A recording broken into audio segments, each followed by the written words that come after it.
आणि राजसत्ता आणि भांडवलशाही ह्या एकमेकींना धरून चालणाऱ्या गोष्टी आहेत. राजसत्ता प्रमुख असते, ती सत्ता गाजवते, तिला धर्म मदत करतो, त्यासाठी आरत्या लिहितो, पोथ्या लिहितो, चरित्र लिहितो, ग्रंथ लिहितो आणि अर्थकारण त्याचं बळ वाढवतं. आपल्या देशामध्ये मोदीचं बळ अदानी आणि अंबानी वाढवतात आणि तो योगी आदित्यनाथ त्याला धार्मिक बळ देतो आणि संघही देतो.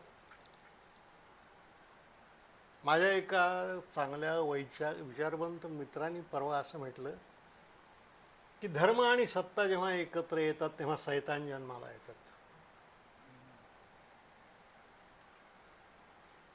आपण जनतेच्या राज्यात राहतो का सैतानाच्या राज्यात राहतो हा प्रश्न सर्वत्र पडावा. व्हॉट इज डोनाल्ड ट्रम्प म्हणतो की मी सुप्रीम कोर्टात ऐकणारच नाही. हे एकेकाळी त्या देशामध्ये जेफरसन नावाच्या अध्यक्षांनी म्हटलं होतं, थॉमस जेफरसन. त्यानंतर परवा ट्रम्प म्हणाला.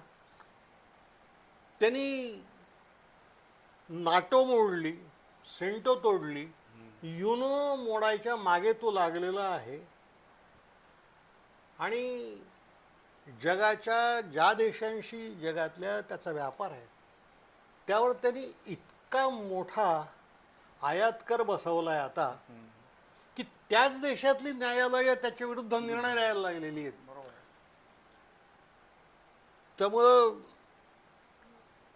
खरी सत्ता जी आहे हे आपण समजतो तशी धर्म काय म्हणतो ब्राह्मण क्षत्रिय वैश्य शूद्र अशी नाही आहे, क्षत्रिय ब्राह्मण वैश्य शूद्र अशी आहे. अशी उतरंड आहे ती.